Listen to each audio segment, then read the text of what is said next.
สบายดีในคลิปนี้สิมาแนะนำโปรแกรม Bingfo สำหรับห้านห้านเฟอร์เนาะสำหรับห้านเฟอร์ห้านขายเครื่องตัวไปซึ่งตัวเครื่องโพสต์ของเราเป็นเครื่องโพสต์หน้าจอเดียวเนาะแล้วก็จะมีปรินเตอร์80มิลแล้วเครื่องโพสต์ของเราก็คือมันจะมีตัวนี้เนาะเป็นจอเป็นตัวเลขเนาะแถบตัวเลข LED ซึ่งระบบ Link Flow ของพวกเราจะสามารถเชื่อมต่อและก็แสดงข้อมูลตัวเลขเนาะที่เป็นจำนวนเงินให้กับลูกค้าเห็นได้เนาะวันนี้เรามาเบิ่งตัวที่ระบบเนาะตัวนี้เป็นไอคอนของโปรแกรมโดยปกติแล้วเราจะตั้งค่าให้มันเปิดออโต้เวลาที่เปิดเครื่องเนาะเมื่อเข้าโปรแกรมมาแล้วก็จะเห็นหน้าล็อกอินเราสามารถล็อกอินด้วยรหัสแล้วก็ล็อกอินด้วยเลขปิน4ตัวได้อันนี้เราไปตั้งได้เนาะอันนี้จะขอเข้าตามชื่อ user ของลูกค้าเนาะ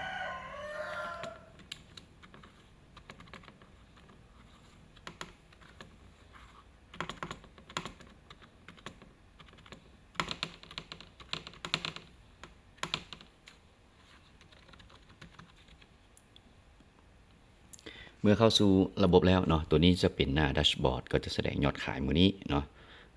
กำไรประจำเดือนจำนวนบินและก็สินค้าใกล้หมดเนาะอันนี้ก็จะสรุปเป็นยอดมาให้เนาะให้เราเห็นภาพรวมการเคลื่อนไหวล่าสุดสินค้าใกล้หมดสินค้าขายดีเนาะแล้วก็เมนูแต่ละเมนูก็คือจะมีค่อนข้างหลายสมควรเนาะเราจะมาเบิ่งจากเมนูตัวดำบิดก่อนเนาะมาที่หน้าจอขายเนาะในหน้าจอขายจะแสดงการยิงบาร์โค้ดเนาะแต่ว่าในห้านเฟอร์กับอาร์จิบได้ใช้บาร์โค้ดเนาะฉะนั้นเราก็จะทำการเลือกเอาเนาะจำเลือกเอาอยู่ในนี้ก็จะมีหมวดหมู่เนาะนี่หมวดหมู่เราสามารถเลือกหมวดหมู่ได้เนาะเป็นเครื่องดื่มขนมหรือว่าอื่นๆเนาะตามที่เราได้ตั้งค่าหมวดหมู่ไว้เนาะตามที่เราได้ตั้งค่าไว้ตัวอย่างเป็นข้าวเปียกนี่นะเราก็กดเข้าไปข้าวเปียกมีอย่างแดเราก็กดเลือกเอาเนาะรายการก็จะขึ้นมารายการมันก็จะสรุปจำนวนเงินเนาะ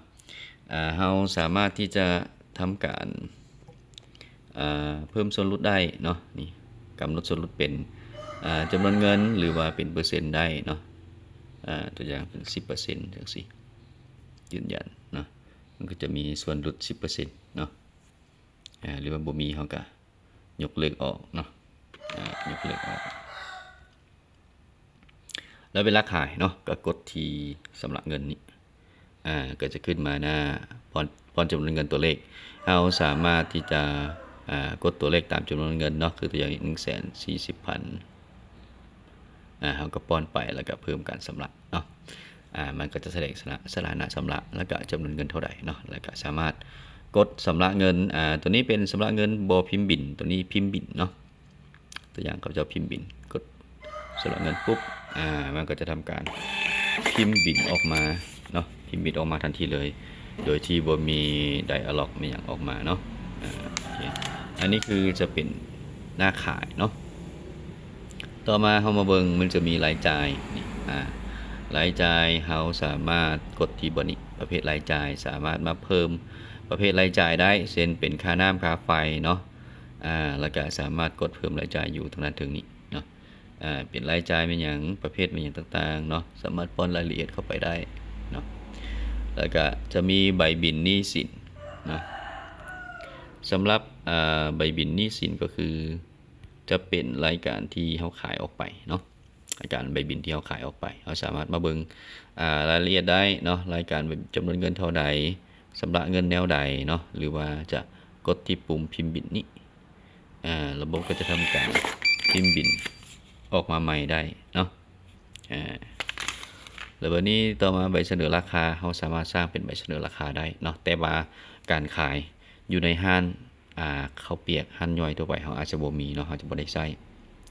วันนี้ต่อมารายการสินค้าเนาะ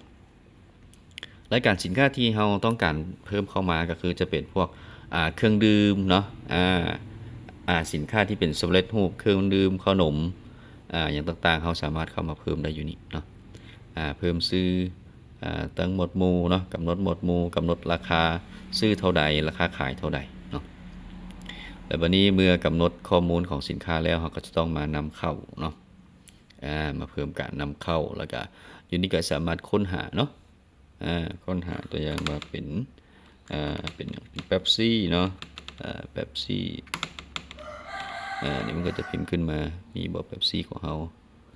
เอาอย่างก็ได้เนาะวันนี้จำนวนเท่าไหร่เนาะเราก็เพิ่มเข้าไปแล้วก็เบิ่งข้อมูลทางด้านเทิงเนาะสำระเงินแล้วบอสำหรับรายการนี้ถ้าสำระก็เลือกสำระมีอมพบ่มีกับบ่ใส่เนาะแล้วก็สามารถเลือกได้ว่าเป็นเงินสดหรือว่าเงินโอนแล้วก็ทำการบันทึกจะเป็นการบันทึกสินค้านำเข้าเนาะมันจะบันทึกเป็นรายการเนาะ1รายการนำเข้าสามารถมีหลายรายการสินค้าเนาะถ้าเราอยากเบิ่งเป็นรายการสินค้าก็กดเข้าแถบนี้มันก็จะ list เป็นรายการมาให้เนาะรายการสามารถเบิ่งรายละเอียดเบิ่งรายละเอียดคืนได้แก้ไขคืนได้ลบได้หรือว่าจะพิมพ์นี่ก็สามารถพิมพ์ออกได้เนาะเป็นรายการนำเข้าเนาะต่อมาเป็นการเบิกสินค้าเนาะอันนี้กรณีที่เราเบิกสินค้าไปใส่เนาะก็จะเข้ามาเบิกสินค้าแล้วก็ปรับปรุงยอดเนาะการปรับปรุงยอดก็เช่นเดียวกันเนาะเราก็จะมาเช็คเบิ่งยอดกดเพิ่มนี่เนาะเช็คยอดในสต็อกสินค้าของพวกเขาเนาะตัวอย่างว่าเบียร์ปัจจุบันเหลือเท่าใดเนาะให้มันตรงกับในสางก็สามารถมาเพิ่มอยู่ในนี้ได้เนาะแล้วก็เคลื่อนไหวสางเมนูเคลื่อนไหวสางก็จะเห็นว่ามีสินค้าเข้าแนวใดสินค้าออกแนวใดเราสามารถมาเลือกเบิ่งตามวันที่ก็ได้เนาะเพื่อให้รู้ว่ามันมีอย่างใดเนาะเคลื่อนไหวเข้าออกต่างๆอันนี้ส่งสินค้าคืนกรณีที่ว่าซื้อสินค้าไปลูกค้ายกเลิกเนาะก็จะมาเพิ่มอยู่นี้การที่ว่าส่งคืนกับส่งจากใบบินเนาะทมิตก็คือส่งจากใบบินการขายนี่ก็มาค้นหาเอาใบบินตัวใดเนาะหรือส่งจากสินค้าโดยกงเขาก็มายิงบาร์โค้ดหรือว่ากดที่แท็บนี้ให้มันเป็นรูปแก้วขยายเขาก็ค้นหาสินค้าได้เนาะต่อมาหมวดหมู่เนาะอันนี้เป็นหมวดหมู่แล้วก็หัวหน่วยของสินค้าเนาะเขาให้มาเพิ่มอยู่นี่เนาะในส่วนของสินค้าเนาะวันนี้ต่อมาก็จะเป็นส่วนของจัดการวัตถุดิบเนาะอันนี้จะเกี่ยวพันมาเกี่ยวกับตัวห้านอาหารเนาะรายการอาหารอันนี้เขาจะมาเพิ่มอยู่นี่เนาะเป็นเฟอร์เป็นข้าวเปียกอย่างต่างๆเขาเพิ่มอยู่นี่แล้วก่อนจะเพิ่มได้เขาจะต้องมาเพิ่มหมวดหมู่ก่อนเนาะในตัวจัดการเกี่ยวกับสินค้าก็จะมีหมวดหมู่ของมันต่างหากเนาะหมวดหมู่เป็นประเภทใดข้าวเปียกบอเป็นข้าวเป็นแกงอย่างต่างๆว่าเพิ่มอยู่นี่แล้วก็หัวหน่วยเนาะหัวหน่วยเป็นจานเป็นขีดเป็นกิโลอย่างต่างๆเขาก็มาเพิ่มอยู่นี่เนาะหลังจากเพิ่มได้อยู่นี่ปุ๊บเราจึงมาเพิ่มรายการอาหารเนาะในรายการอาหารเขาก็จะเพิ่มใส่รูปใส่ซื้อเลือกหมวดหมู่ราคาขายเนาะแล้วก็ราคาต้นทุนถ้ามีเขาก็ใส่เนาะถ้าบ่มีเขาบ่ใส่ก็ได้เนาะซึ่งการคิดรายต้นทุนของอาหารเขาจะคิดรายได้อยู่2ส่วนคืออันที่1เป็นสูตรอาหารเนาะ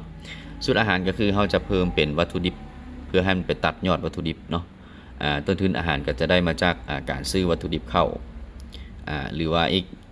ตัวหนึ่งที่เขาบ่ป้อนเอาถ้าบ่ใช้สูตรอาหารแล้วบ่ป้อนต้นทุน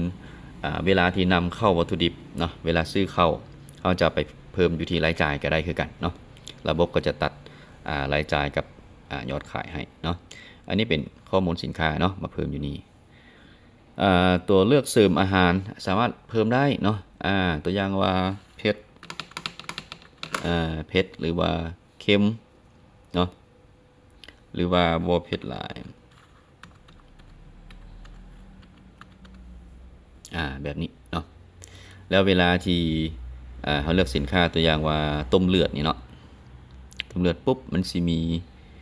นี่ตัวเลือกเสริมเนาะถ้าเขาติ๊กตัวเลือกเสริมนี่แล้วก็บันทึกเวลาที่เลือกอาหารตัวอย่างว่าต้มเลือดมันจะถามเนาะนี่ต้มเลือดมีบ่โอเคเดี๋ยวเราตัดออกไปก่อนเดี๋ยวเราสิมาเบิ่งคืนตัวเลือกเนาะเราสามารถเพิ่มตัวเลือกอาหารนี้เข้าในอาหารแต่ละประเภทได้เนาะต่อมาเป็นวัตถุดิบถ้าเราอยากมีการตรวจสอบสร้างวัตถุดิบก็สามารถเพิ่มเข้าที่นี่ได้เนาะแล้วก็การนำเข้าวัตถุดิบกับแบบเดียวกับนำเข้าสินค้าเนาะการเคลื่อนไหววัตถุดิบก็เช่นเดียวกันมันก็จะเห็นเกิดขึ้นเนาะ บัดนี้ต่อมาข้อมูลลูกค้าเนาะเฮามีบ่ถ้ามีเฮาก็เพิ่มเข้าเนาะแล้วก็ผู้สนองตัวนี้ก็คือผู้สนองสินค้าแล้วก็วัตถุดิบถ้ามีเฮาก็บันทึกเข้าได้เนาะอันนั้นก็คือจะเป็นการตั้งค่าในส่วนของสินค้าและก็อาหารเนาะบัดนี้เฮาไปเบิ่งตัวรายงานเนาะเฮามีรายงานสรุปเนาะตัวนี้ก็คือยอดขายในมื้อเนาะมีสรุปบ่มีมันก็ขึ้นเนาะส่งคืนต้นทุนมีบ่เนาะแล้วก็กำไรเฮาได้เท่าใดมันก็จะบอกอยู่นี่เนาะวิเคราะห์ยอดขายมันก็จะทำการวิเคราะห์การขายขึ้นมาแล้วก็จะแสดงเป็นเส้นกราฟให้มีรายรับแนวใดมีต้นทุนมีกำไรแนวใดเพื่อเราจะเห็นการเปลี่ยนแปลงเนาะอันนี้ทุกๆรายงานสามารถเลือกเบิ่งได้เป็นประจำวันประจำเดือนหรือว่าเป็นประจำงวดเนาะงวดหนึ่งก็มี3เดือนหรือว่าประจำปีเนาะประจำปีมันก็มี12เดือนมันก็จะเห็นเป็นเส้นกราฟแสดงขึ้นมาเราเห็นเราก็จะเห็นแนวโน้มว่ากิจการของเราเติบโตหรือว่าถอยลงแล้วก็เราจะปรับกลยุทธ์อย่างเนาะนี่ต่อมารายงานสั่งสินค้าอยู่นี่ก็จะสรุปว่าอยู่ในสั่งสินค้าของเรามีจำนวนทั้งหมดเท่าใดเป็นมูลค่าเท่าใดเนาะก็จะสรุปมาให้สั่งวัตถุดิบเช่นเดียวกันเนาะถ้ามีมันก็จะแสดงข้อมูลขึ้นมาแล้ววันนี้สรุปรายรับรายจ่ายตัวนี้สำคัญเนาะรายรับทั้งหมดเท่าใดเนาะแล้วก็รายจ่ายเรามีบ่เท่าใดมันก็จะสรุปมาให้เนาะแล้วก็เราก็จะเห็นเป็นกำไรเนาะอยู่นี่เช่นเดียวกันสามารถเบิ่งเป็นประจำเดือนประจำงวดประจำปีได้เนาะก็จะเห็นยอดขึ้นมาเลยเนาะสรุปเงินโอนตัวนี้ยังไม่ได้เพิ่มบัญชีเนาะถ้าเพิ่มบัญชีเวลาชำระเงินธนาคารใดมันก็จะลิสต์ขึ้นมาให้เราสามารถมากวดคืนได้เนาะต่อมาเป็นประวัติเปิดปิดกะเนาะตัวนี้ก็คือกรณีที่พนักงานเนาะ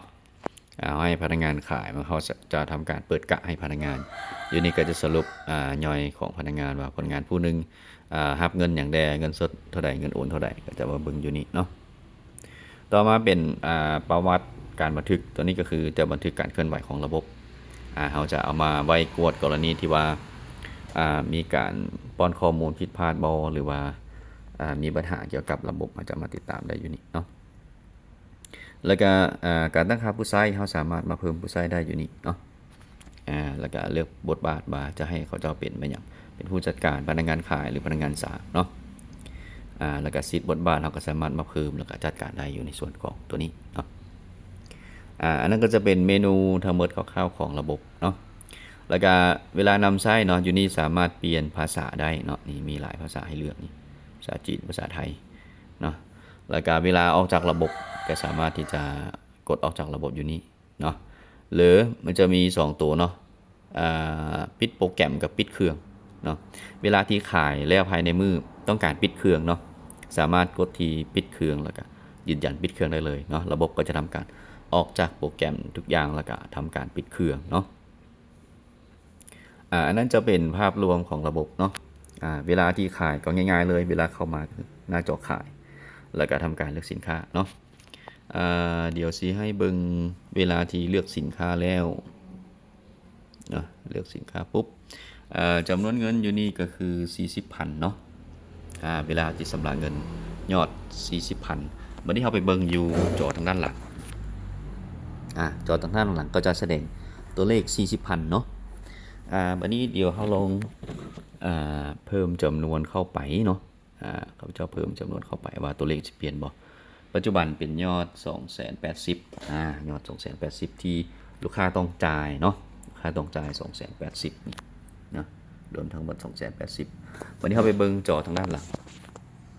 จอทางด้านหลังก็จะแสดง 280,000 ตรงกับที่แสดงในหน้าจอเนาะตัวนี้ก็คือจะให้ลูกค้าเห็นนำได้เนาะอันนั้นจะเป็นภาพรวมของระบบเนาะก็จะมีเพียงเท่านี้เนาะ